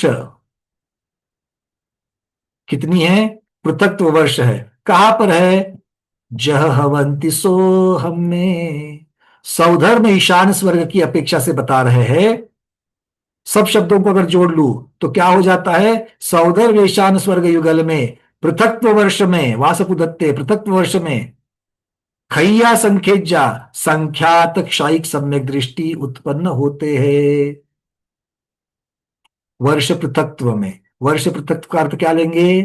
3 से ज्यादा, 9 से कम, ये संख्या, उतनी संख्या वर्ष की, इतने वर्षों में संख्यात क्षायिक सम्यक दृष्टि उत्पन्न होते हैं। कहां से आते हैं क्षायिक सम्यक दृष्टि? कहां से आएंगे? सौधर्म ईशान स्वर्ग में कहां से आएंगे भाई? बनेंगे तो मनुष्य में ही तो क्षायिक सम्यक दृष्टि, और वहां से मरण करके जाएंगे, क्योंकि देवगति में देव मर करके नहीं जाता, नारकी मर करके नहीं जाता, तिर्यंश और कौन जाते हैं? मनुष्य ही जाते हैं। तो अगर कोई क्षायिक सम्यक दृष्टि मनुष्य पर्याय में क्षायिक बन करके तिर्यंश बद्धायुष्क था करके भोग भूमि तिर्यंश बना है, ऐसा भोग भूमि या तिर्यंश क्षायिक सम्यक दृष्टि भी मरण करके पहले 2 स्वर्ग में ही जाता है। तो ये तिर्यंश भोग भूमिया क्षायिक सम्यक दृष्टि हो सकता है, भोग भूमिया मनुष्य क्षायिक सम्यक दृष्टि हो सकता है, या फिर कर्म भूमिया क्षायिक सम्यक दृष्टि हो सकता है, जो देव की आयु बांध करके सीधे देव में जाना है। क्लियर है? ये 3 जगह से आएंगे, और कितनी संख्या में आएंगे? वर्ष पृथकत्व में, मतलब 4 से 8 वर्षों में ये संख्यात उत्पन्न होते हैं। आगे क्या लिखा? तो संख पल्ल ठिदिये संख्यात पल्ल की स्थिति में केवदिया एवं अनुपादे कितने क्षायिक शब्द दृष्टि उत्पन्न होंगे? प्रश्न कर रहे हैं आचार्य भगवान यहां पर गाथा में। सीधा गणित है। वर्ष पृथकत्व में संख्यात क्षायिक सम्यक दृष्टि होते हैं, तो जहां पर संख्यात पल्ल की आयु है, कितनी आयु है? सौधर्म और ईशान स्वर्ग युगल की अधिकतम घातायुष्क की बात छोड़ दो, वो बहुत वैकल्पिक है। 2 सागर पकड़ करके चलते हैं, तो 2 पकड़ के बजाय होती है 2 सागर, तो 2 सागर को पल्ले में कन्वर्ट करो, 2 सागर को पल्ले में कन्वर्ट करो, संख्यात पल्ले आ जाएंगे। हाँ या ना? नहीं? पल्ले से लेकर के, व्यवहार पल्ले से लेकर के व्यवहार सागर को देखो, कितने से गुना करना पड़ता है? किसी को याद आ रहा है? 10 कोड़ा कोड़ी, मतलब संख्यात। तो संख्यात पल्ले जब करेंगे तब जाकर के सागर हो जाता है। तो 2 सागर में भी तो संख्यात पल्ले ही हुए, हाँ या ना? बिल्कुल संख्यात पल्ले हुए। तो वर्ष पृथकत्व में संख्यात क्षायिक सम्यक दृष्टि उत्पन्न होते हैं, तो संख्यात पल्ले में कितने उत्पन्न होंगे, इसकी अपेक्षा से संख्या निकलेगी। किसकी निकलेगी? सौधर्म स्वर्ग युगल के क्षायिक सम्यक दृष्टियों की निकलेगी। ठीक है? अब इसको समझेंगे कैसे, ऐसा क्यों किया इन्होंने, इसको समझते हैं। मान लो सौधर्म युगल को अंक संदृष्टि के द्वारा देखेंगे, तो सौधर्म युगल में 10 साल की आयु होती है। समझने के लिए 10 साल की आयु होती है, और प्रति वर्ष वहां पर 2 क्षायिक सम्यक दृष्टि उत्पन्न होते हैं। ठीक है? गणित समझ रहा है? आचार्य भगवान ने जो गाथा में कहा अंक संदृष्टि में ला रहे हैं, तो ज्यादा से ज्यादा ये उदाहरण के लिए है। सौधर्म स्वर्ग युगल की आयु कितनी है? अधिकतम 10 वर्ष की, और प्रत्येक वर्ष कितने क्षायिक सम्यक दृष्टि उत्पन्न होंगे? 2। तो पहले वर्ष कितने उत्पन्न हुए? 2। दूसरे वर्ष कितने होंगे टोटल? 4, क्योंकि पहले के 2 और नए 2 उत्पन्न हो रहे। तीसरे वर्ष में 6, चौथे वर्ष में 8, 5वें वर्ष में 10, ऐसा करते करते 10वें वर्ष जहां पर आयु खत्म होती है, तो 10वें वर्ष में कितने सम्यक क्षायिक सम्यक दृष्टि होंगे? 20 होंगे, है ना? अब 11वें वर्ष में कितने होंगे, ये प्रश्न है। 11वें वर्ष में कितने होंगे, इतना कठिन है? अच्छा नहीं, हाथ तो आ रहे हैं। हेमा दीदी कितने होंगे? 22 होंगे भैया। 22 होंगे, ऐसा दीदी का कहना है। अच्छा, स्मिता दीदी कितने होंगे? 10-20 म्हणल्यावर एकच वाढलं तर 2 वाढतात, म्हणजे भाई 22च होणार भैया। अच्छा 22, चलो ठीक है। स्नेहा केड़कर दीदी कितने होंगे? 20 होंगे, क्योंकि 10 के बाद 2 का मरण हो जाएगा ना। बहुत बढ़िया। आप लोग ये नहीं देख रहे हो कि 11वें साल में नए तो 2 आएंगे, कि पहले वर्ष वालों की आयु तो खत्म हो गई, 10 साल के बाद में तो वो 2 चले भी तो जाएंगे। अरे हाँ या ना? हाँ, मतलब 10 साल में 20, 11वें साल में भी 20, 12वें साल में भी 20, 13वें साल में भी 20, 14वें साल में भी 20 ही होंगे। तो इससे हमें कितना भी काल चला जावे, नए वर्ष में आएंगे उतने ही पुराने वाले निकल जाएंगे, जब नए आएंगे पुराने वाले निकल जाएंगे। तो जो पूरी आयु है 10 साल की, उसमें जितने इकट्ठा हुए हैं उतने ही मैक्सिमम क्षयिक सम्यक दृष्टि होंगे। अब ये गणित लगा लो गाथा को। वर्ष तत्व में संख्यात क्षयिक सम्यक दृष्टि होते हैं, तो 2 सागर वर्ष में कितने होते हैं? अगर इस गणित को अगर त्रैराशिक में करके निकालेंगे तो आचार्य भगवान कहते हैं पल्य के असंख्यातवें भाग प्रमाण कितने होते हैं? पल्य के असंख्यातवें भाग प्रमाण। ठीक है, तो क्षयिक सम्यक दृष्टि सौधर्म स्वर्ग युगल में कितने होते हैं? अधिकतम पल्य के असंख्यातवें भाग प्रमाण होते हैं। अब ये गणित पूरा 657 658 में दिया है। पहले तो जितनी संख्या आएगी वो आती है संख्यात आवली भाजित पल्य प्रमाण, मतलब पल्य डिवाइडेड बाय संख्यात आवली, ये उत्तर आता है इसका। अगर आप त्रैराशिक करोगे, कोई कर रहा है क्या अपनी कॉपी में? नहीं भैया, 3 गाथाएं बची है, वो भी गणित की है। हमने तो पहले से ऑप्शन में डाली थी, आप अभी ले रहे हैं, तो चलो कोई बात नहीं, आज वैसे भी और 20-25 मिनट बाकी है। लिखो भाई, अपनी कॉपी में लिखो। क्या लिखेंगे? वर्ष पृथकत्व में संख्यात क्षयिक सम्यक्त्वी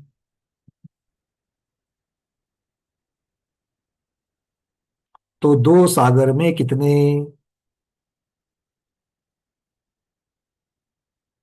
तो 2 सागर को संख्यात पल्य कहते हैं। तो क्या होगा, ऊपर नीचे करके संख्यात डिवाइडेड बाय वर्ष पृथकत्व, संख्यात डिवाइडेड बाय वर्ष पृथकत्व इंटू संख्यात पल्य। तो अर्थ क्या हो गया? संख्यात संख्यात संख्यात संख्यात संख्यात ही होता है, तो संख्यात फल डिवाइडेड बाय वर्ष पृथकत्व, वर्ष पृथकत्व मतलब संख्यात आवली। तो पल्य डिवाइडेड बाय संख्यात आवली, ये उत्तर आता है। और संख्यात आवली का अर्थ कितना होता है? संख्यात आवली में कितने समय होते हैं? एक आवली में असंख्यात होते हैं, तो संख्यात आवली में कितने होंगे? वो भी असंख्यात ही होंगे। इसलिए इस सबका उत्तर कितना आया? पल्य बटे असंख्यात। इन सबका उत्तर कितना आया? पल्य बटे असंख्यात उत्तर आ जाएगा। ठीक है, चलिए पहले मैं खत्म करता हूं, फिर आपके प्रश्नों को लूंगा। अब कह रहे हैं जब क्षयिक सम्यक दृष्टि पल्य के असंख्यात विभाग प्रमाण है, तो आगे क्या कह रहे हैं? संखावली हिद पल्ला खयो तत्तो वो वेदमुव समगा आवली असंक गुणिदा असंक गुणहीनया कमसो।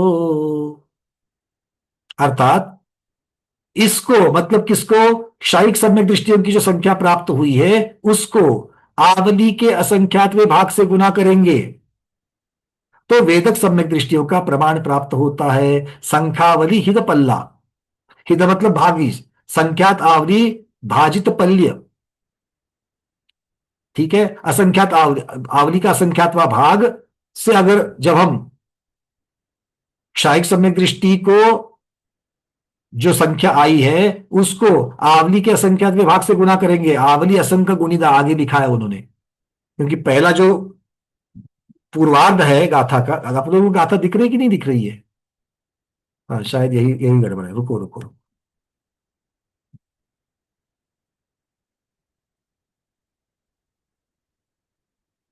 तो पहली गाथा में 657 में उन्होंने प्रश्न पूछ लिया। ये बात तो यहां तक तो क्लियर है सबको?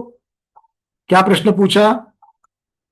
उन्होंने प्रश्न पूछा है कि भाई अगर वर्ष पृथकत्व में संख्यात क्षयिक सम्यक दृष्टि उत्पन्न होते हैं तो संख्यात पल्य अर्थात दो सागर की स्थिति में कितने क्षयिक सम्यक दृष्टि उत्पन्न होंगे? तो इस प्रकार उसका उत्तर दे रहे हैं 658 की पूर्वार्ध में। संख्यावली हिद पल्ला, मतलब पल्य को संख्यात आवली से भागाकार देने कर जितनी आती है उतनी खैया, खैया मतलब उतनी क्षयिक सम्यक दृष्टियों की संख्या आ गई जो हमने निकाली है कितनी, पल्य के असंख्यात में भाग प्रमाण है। अब आगे कह रहे हैं वेद मूल समगा। अब क्या कह रहे हैं? वेद और वेदम और उव समगा, ये दोनों की चर्चा चल रही है।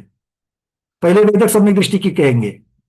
अब उत्तरार्ध में दो संख्या दे रहे हैं, तो पहली जो है आवली असंख्य गुणिदा वो वेदम के साथ में लगा देना, और असंख्य गुण हीनया वो लगा देना उव समगा के साथ में। तो अब कैसा होगा? आवली के असंख्यात विभाग से गुना करने पर वेदक सम्यक दृष्टियों का प्रमाण होता है। तो पल्य बटे असंख्यात गुना आवली का असंख्यात व भाग, आवली बटे असंख्यात, ये किसकी संख्या आएगी? क्षायक क्षमिक अर्थात वेदक सम्यक दृष्टियों की संख्या आएगी। ठीक है, क्षायिक सम्यक दृष्टियों की संख्या को आवली के असंख्यात विभाग प्रमाण से गुना करेंगे। आवली का असंख्यात विभाग कितना होता है? वो भी असंख्यात होता है, तो असंख्यात से गुना करेंगे तो पल्ले के असंख्यात को वो भी असंख्यात ही आएगा। तो क्षायिक सम्यक दृष्टि से ज्यादा है। क्षायिक सम्यक दृष्टि से कौन ज्यादा है? वेदक सम्यक दृष्टि। अरे ये तो समझ में आता है कि नहीं है? क्योंकि वेदक सम्यक दृष्टियों में से तो कुछ कुछ निकल करके क्षायिक बनेंगे, तो क्षायिक से वेदक वाले ज्यादा ही होंगे। अब उपशम के उपशमना जो था, उपशम के लिए क्या था? असंख्य गुणहीनया, मतलब क्षायिक सम्यक दृष्टियों से असंख्यात गुणहीन उपशम सम्यक दृष्टि जीव है। उपशम सम्यक दृष्टि जीव कितने हैं? क्षायिक सम्यक दृष्टियों से कम है, असंख्यात गुणाहीन है। ठीक है, क्लियर। अब 659 में क्या कह रहे हैं? पल्ला संख्य जदिमा, पल्ले के असंख्यात विभाग प्रमाण कौन है? शासन सासाधन सम्यक दृष्टियों की राशि है। तो सासाधन वाले कितने हैं? पल्ले के असंख्यात विभाग प्रमाण है। और फिर मिच्छाय संख्य गुणिदाहु, मिश्र कितने हैं? उससे संख्यात गुणे, सासाधन से संख्यात गुणे मिश्र दीव है। और अब कौन बच गए? मिस्साते ही विहीनो, इन सब से विहीन, इन सब से मतलब क्षायिक सम्यक दृष्टि, औपशमिक सम्यक दृष्टि, क्षायक्षमिक सम्यक दृष्टि, सासाधन सम्यक दृष्टि और मिश्र सम्यक दृष्टि, इन पांचों से भी विहीन संसारी राशि, मतलब संसार राशि में से इन पांचों को घटाओ तो किसकी संख्या प्राप्त होती है? वाम परिमाणम। वाम मतलब विपरीत वालों की, अर्थात मिथ्या दृष्टियों की संख्या प्राप्त होती है। ठीक है, तो आचार्य भगवान ने पहले सिद्ध कर दिया क्षायिक सम्यक दृष्टि कितने होते हैं? पल्ले के असंख्यात विभाग प्रमाण। इससे आवली के असंख्यात विभाग प्रमाण गुणा करोगे तो क्षायक क्षमिक सम्यक दृष्टि की चर्चा आती है। फिर कहते हैं असंख्यात गुना हीन करोगे तो उपशम सम्यक दृष्टि प्राप्त होंगे। पल्ले के असंख्यात विभाग प्रमाण सासाधन सम्यक दृष्टि है, और सासाधन सम्यक दृष्टियों से मिश्र सम्यक दृष्टि कितने हैं? संख्यात गुना है, यहां पर असंख्यात का संख्यात गुना हो जाता है। और ये सभी 5 प्रकार जब संसार राशि से कम करोगे तो आपको मिथ्या दृष्टियों की राशि प्राप्त होती है। तो इस प्रकार से ये अल्प बहुत्व अब कहेंगे।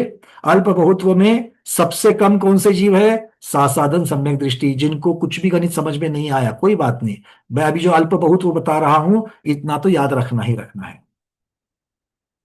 ठीक है, तो अल्प बहुत्व सबसे कम कौन जीव है? सम्यक तो मार्गणा में सासाधन सम्यक दृष्टि वाले सबसे कम है, उनसे मिश्र जीव संख्यात गुना ज्यादा है। फिर उनसे उपशम सम्यक दृष्टि असंख्यात गुना ज्यादा है, उपशम सम्यक दृष्टि से क्षायिक सम्यक दृष्टि असंख्यात गुना ज्यादा है, और क्षायिक सम्यक दृष्टियों से वेदक सम्यक दृष्टि असंख्यात गुना ज्यादा है। तो ये छह में सबसे ज्यादा कौन है? वेदक सम्यक दृष्टि सबसे ज्यादा है, किंतु सभी असंख्यात ही है, सारी संख्याएं असंख्यात में ही है। और अभी इनसे असंख्यात गुणे को अनंत गुणे कौन है? सिद्ध परमेष्टि भगवान। वो भी तो जीव है, उनके पास भी तो सम्यक तो है, किंतु क्षायिक सम्यक दृष्टि की चर्चा संसार की अपेक्षा अलग की है, असंख्यात, और सिद्ध भगवान की अपेक्षा अनंत की है। और सिद्धों से भी मिथ्या दृष्टि जीव कितने हैं? अनंत गुना ज्यादा है। ये सब बताने के कारण क्या थे? क्या फर्क पड़ता है? अगर ये नहीं जानता तो क्या मुझे मोक्ष नहीं मिलेगा क्या? मोक्ष जरूर मिलेगा, किंतु जानेंगे और चिंतन करेंगे तो जल्दी मिलेगा। चिंतन क्या करना है? अनंत अनंत अनंत जीव है, उनमें वेदक सम्यक दृष्टि असंख्यात ही है, और उन असंख्यात में मैं एक हूं, उन असंख्यात में मैं एक हूं। तो पुरुषार्थ करके यहां तक जो आया हूं, अब पुरुषार्थ करते हुए इसी को संभालना है, और इसके अब नीचे नहीं उतरना है, इसके ऊपर ऊपर ही जाना है। तो यहां से ऊपर कहा, क्षायोपशमिक से क्या बनना है? दो रास्ते हैं, द्वितीयोपशम कर सकते हैं, नहीं तो क्षायिक सम्यक दृष्टि भी बन सकते हैं। क्षायोपशमिक वाले दोनों कर सकते हैं, तो क्या करना चाहोगे? क्षायिक सम्यक दृष्टि बनना चाहोगे कि द्वितीयोपशम सम्यक दृष्टि बनना चाहोगे? क्षायिक, है ना, सब लोगों को क्षायिक चाहिए, और क्षायिक सम्यक दृष्टि बन करके फिर मोक्ष प्राप्त करना चाहेंगे। बिल्कुल ठीक, किंतु रटने मात्र से नहीं होगा, पुरुषार्थ भी करना पड़ेगा। चलिए, इसके ऊपर आपकी जो प्रश्न होंगे उसको लीजिए। प्रमोद जी, उसके बाद विजयलक्ष्मी जी। प्रमोद जी, प्रश्न है आपका? नहीं, चलिए विजयलक्ष्मी जी, आपका प्रश्न।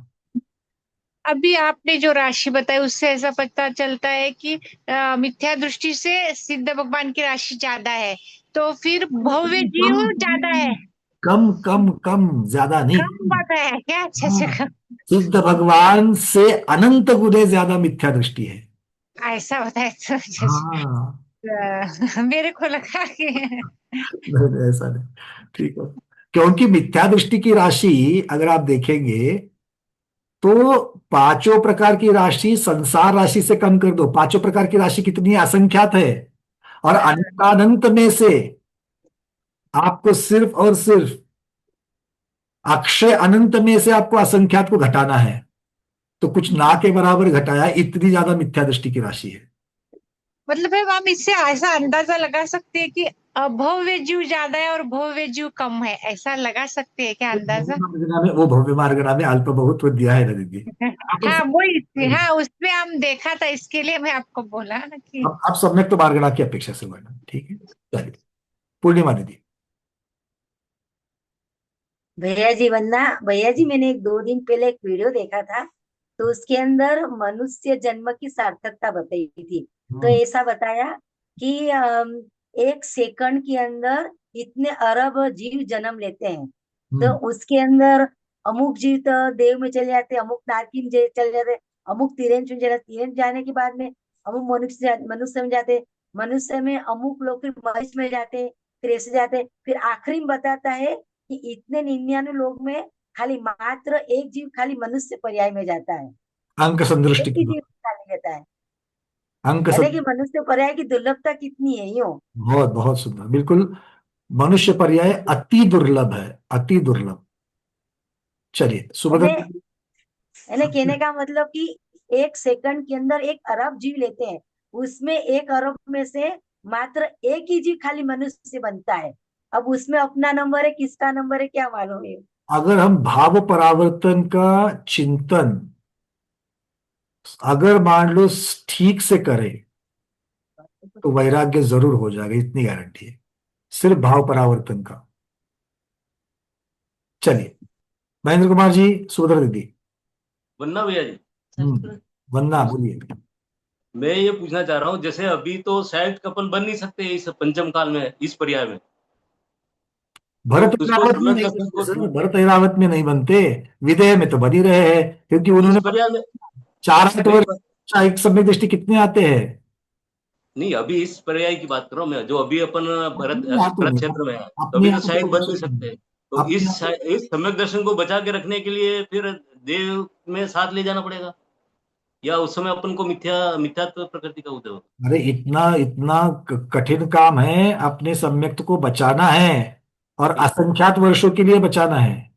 ठीक। क्योंकि सम्यक्त के साथ जाओगे तो पल्यों में ही आयु मिलेगी, पल्य मतलब असंख्यात वर्ष की है। यहाँ पर संख्यात 30-40 वर्षों तक टिका कर रखने के लिए ऊपर नीचे हो रहा है, वहां पर तो इतना टिका करके रखना है, ठीक है ना।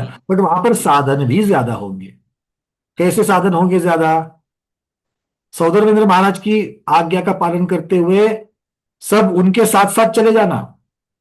बराबर। वो अगर समोसरण में जाते, क्योंकि वो है सम्यक दृष्टि, उनके साथ जाएंगे, है ना। जी तो उनके, अब यहाँ पर जैसे हम लोग गुरुओं को सामने करके वो जैसा कहते वहां जाते हैं, बराबर। वहां पर भी यही संस्कार को रखना है। समोसरण में जाना है, अष्टानिक में नंदीश्वर पर्वत में जाना है, वहां पर जाकर के पूजन करनी है। इंद्रध्वज के सभी मंदिरों पर जाकर के ध्वजा चढ़ा करके जब जाते तब उनके साथ जाना है, ठीक है ना। ये सब चीजें का संस्कार अगर वहां पर रहेंगे तो अपने आप सम्यक तो बचा रहेगा।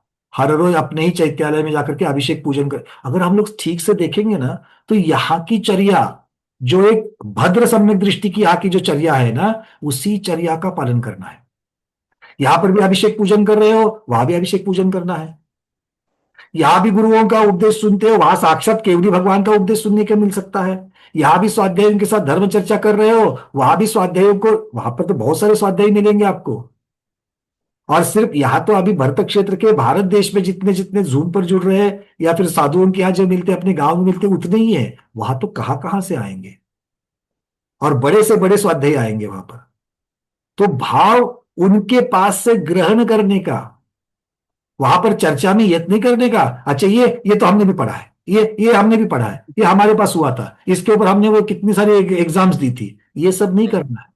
आज हमारे एक स्वाध्याय को पूछो, आपको अरे ये तो हमने पढ़ा हुआ है, वो खारिज ही कर देता सामने वाले को। वो नहीं, ये पहले सुनो तो सही क्या कह रहा है। अगर पहले से सुना हुआ है, आगम सम्मत है, दृढ़ हो जाएगा। अगर नहीं तो किसी का स्थितिकरण हो जाएगा। इस भावना से देखो, खारिज तो मत करो कम से कम, क्योंकि दूसरा कुछ भी सुनने से आगम की बातें सुनना अच्छा है कि नहीं है। तो बराबर। इसलिए पहले अगर, और ज्यादा फर्क नहीं है, यहाँ के संस्कार लेकर के ही जाते हैं वहां पर, इसलिए अभी जितना बचा है उसमें अच्छा संस्कारित करेंगे अपनी आत्मा को, और बस वही आएगा वहां पर। ठीक है, चलिए अर्चना। वंदना भी। वंदना। भैया जी, ये अभी जैसे अभी बात चल रहे थे मनुष्य जन्म दुर्लभ है, तो अपन पहले पढ़ रहे थे 40 आयु में मनुष्य आयु, तिर्यंच आयु, देव सॉरी नरक आयु को लिया गया। तो मनुष्य आयु से तो अपन को मोक्ष मिलता, तो इसको 40 आयु क्यों ली गई, बोली गई? अपन ने अभी 2-3 दिन पहले ही पढ़ा है। देखो, खोटी आयु व्रति की अपेक्षा से ली जाती है। अगर व्रति अगर आपको बनना है, देशव्रति या महाव्रति, उसकी अपेक्षा से वो सत्व, क्योंकि हर एक सत्व जो है वो प्रत्येक चीज को देने वाला नहीं होता है। अगर यहां पर द्रव्य क्षेत्र काल भाव की अगर अनुकूलता है तो उसी भाव से निकल सकते हैं मनुष्य से, मतलब दूसरी आयु बांधने का सवाल ही नहीं है। अगर आप और एक आयु बांधते हो, इसका मतलब आप संसार बढ़ा रहे हो। एक और आयु बांध रहे हो, इसका अर्थ संसार बढ़ा रहे हो। तो अगर आयु बांधनी है तो कैसी आयु बांधना चाहता हूं मैं, कि उस आयु के सत्व से मुझे फायदा होना चाहिए। और वो फायदा कराने का, फायदा किससे होगा? चारित्र धारण करने से। तो चारित्र धारण कराने में एक ही आयु में सक्षमता है, उसी के सत्व में सक्षमता है, और वो है देवायु। बाकी की 3 आयु में नहीं है। क्यों? क्योंकि उनका वो स्वभाव है, ये वस्तु स्वभाव है कि उनके सत्व में ये ताकत नहीं है। जैसे हर एक आटे में बेले जाने की ताकत नहीं होती है। जैसे अगर आप मान लो, आप बाजरे का आटा ले लो, ज्वार का आटा ले लो, आपको उसको अलग तरह से थप थप थप थप थप थप का के उसको आप रोटी बनानी पड़ेगी। उसको बेल नहीं सकते। क्यों नहीं बेल सकते? आप कहो मेरे पास सब कुछ है, मैंने तो तुम्हारा आटा बना करके लाया है, मैं रोटी बनाने की मुझ में क्षमता है, बेलने की क्षमता है, तुम्हें क्या प्रॉब्लम है? तो वो बोलेगा वस्तु स्वभाव है, मेरा ये स्वभाव नहीं बेले जाने का, सीधी बात है। तो वैसे ही ये यहाँ पर ये तीन आयुओं का वस्तु स्वभाव है क्या, कि उनका सत्व व्रत लेने में आड़े आता है, सम्यक्त्व के आड़े नहीं आता, किंतु व्रत लेने में आड़े आता है, पर स्वभाव है। तो इसीलिए मतलब हमको देवायु चाहिए। मतलब ये जो अपन अभी भुज्यमान आयु की में जो बंध हो रहा उसकी बात कर रहे हैं ना अपन, तभी ये तीनों आयु बात उसकी नहीं अपना है। वो हो रहे हैं। व्रत कहां पर है? व्रत व्रत मनुष्य आयु में है। मनुष्य और तिर्यंश में है, हाँ हाँ देश व्रत, और मुख्यता से व्रत कहां पर है? मनुष्य में है। हाँ। देवों में भी व्रत नहीं है, नारकियों में भी व्रत नहीं है। तो अगर देव जहां जाने की, देव अभी की जो पर्याय है उसके पास व्रत नहीं है, वो कहाँ आना चाहिए? वो मनुष्य में आकर के व्रत धारण कर सकता है। हाँ। उसके लिए ये लागू नहीं हो रहा है, अच्छा। क्योंकि अभी तो देवायु का सत्व उसका चल रहा है, किंतु वो देवायु का जो सत्व है वहां पर आड़े नहीं, मतलब वहां पर तो व्यवस्था ही नहीं है। अब उसके लिए अगर मनुष्य आयु का बंध अगर हो जाए, तो वो मनुष्य आयु जो बद्धायुष्क जो है मनुष्य का, अब जब तक उसकी आबादा चल रही है देव आयु में, तब तक वो कुछ नहीं कर पा रहा है। एक बार उसका उदय शुरू हो जाए, बुद्धिमान शुरू हो जाए, तो बद्ध्यमान की अपेक्षा से आचार्य भगवान यहां पर कह रहे हैं कि बद्ध्यमान आयु अगर हम लोग देखेंगे, तो बद्ध्यमानता की अपेक्षा से देवायु एक आयु ऐसी है जिसकी वजह से हम व्रतों को धारण कर सकते हैं, बाकियों के साथ में व्रत को धारण नहीं कर सकते। ये इसका अर्थ ये मत निकालना कि जिन्होंने जिन्होंने देवायु बांधी है वो नियम से व्रत को धारण करेंगे, ऐसा जरूरी नहीं है। हाँ ये तो ठीक है। हाँ, मतलब वो सहायक बनती है, वो नियम से बंद कराएगी, ये जरूरी नहीं है। तो इस अपेक्षा से इसको कोटि कहा है। कोटि कहने का कारण वो अपना अपना विषय है। मगर मान लीजिए किसी ने मनुष्य आयु बांध ली है, मनुष्य जन्म में अभी है और मनुष्य आयु ही बांध ली है, तो वो क्या आगे व्रत नहीं ले पाएगा? और मान लीजिए अगर मनुष्य है और मनुष्य की आयु बांधी है तो कहा जाएगा? मनुष्य में ही जाएगा। मनुष्य में ही जाएगा। तो कहा कौन से मनुष्य में जाएगा? क्योंकि सम्यक दृष्टि जो है, सम्यक दृष्टि मनुष्य में उत्पन्न नहीं होता। अच्छा। मनुष्य की बात कर रहा हूं मैं, वो भूमि में जाएगा। सम्यक दृष्टि मनुष्य में उत्पन्न नहीं होता। मैं किसकी अपेक्षा से कर रहा हूं? अबद्धायुष्क की अपेक्षा से कह रहा हूं, जिसके ऊपर तो कोई आयु नहीं बंधी है। अगर आयु बांधनी है तो आयु अगर देव की बांधेगा तो देव में चला जाएगा, अगर पहले से बद्धायुष्क है तो भोग भूमि में जाएगा, भोग भूमि में भी व्रत नहीं लगा सकता। ठीक है, समझ गई। तो एक विषय है, उस विषय की अपेक्षा से वर्णन है। अगर ओवरऑल विषय की अपेक्षा से देखो, चारों गति की अपेक्षा से देखो, तो मनुष्य गति, मनुष्य पर्याय सबसे बढ़िया है, क्योंकि उसी में से मोक्ष जा सकते हैं। ठीक है, समझ गई। अब मान लीजिए कि मनुष्य पर्याय है, किंतु छठे काल का मनुष्य बनना चाहोगी? उत्सर पीने के पहले दूसरे का मनुष्य बनना चाहेंगे? नहीं बनना चाहेंगे, है ना। तो मनुष्य बनना, इसका अर्थ सभी प्रकार के मनुष्य बन सकते हैं, ये नहीं होता। तो हर एक अपना अपना विषय के अनुसार उसका कथन हो जाएगा। जैसे ये है नरक से भी तो आके मनुष्य बन के व्रत लेते हैं, तो वो नरक आयु को भी क्यों? नरक बद्धायुष्क, नरक से जब आते हैं तो नरक से आकर के, अब मान लो कि उसका मनुष्य बद्धायुष्क है, कहां पर है? नरक में है। तो अभी उसके सत्व कौन सा लगा है? मनुष्य का सत्व लगा है। तब तक लगा है जब तक वो भुज्यमान में कन्वर्ट नहीं होता, तब तक तो वो बद्ध्यमान है। तो क्या वो बद्ध्यमान मनुष्य आयु के साथ में नरक में व्रत को धारण कर पा रहा है? नहीं। जब वो बद्ध्यमान की भुज्यमान हो जाएगी तब यहां पर आकर के कर लेगा ना, उसमें क्या प्रॉब्लम है? यही देव की प्रॉब्लम, देव की भी बात यही है। चलिए, और किसी का प्रश्न नहीं है तो आज यहां पर हमारी सम्यक तो मार्गणा संपन्न होती है। 659 गाथाएं पूर्ण हो चुकी है। अब 41 अधिक 34 ऐसी गाथाएं बाकी है टोटल गोमटसार पूर्ण होने के लिए। यहां से आगे 2 मार्गणाएं बाकी है, संज्ञ मार्गणा और आहार मार्गणा। ये 2 मार्गणाओं का वर्णन चलेगा। उसके पश्चात फिर हम लोग बात करेंगे अंतर्भावाधिकार और अल्पाधिकार, आलाप अधिकार की। आज इतना ही रखते हैं। आज के स्वाध्याय को गुरुओं के श्री चरणों में बारंबार नमोस्तु वंदनामि इच्छाकार करते हुए यही पर समापन करते हैं। जैनम जयतु शासनम, जैनम जयतु शासनम, जैनम जयतु शासनम।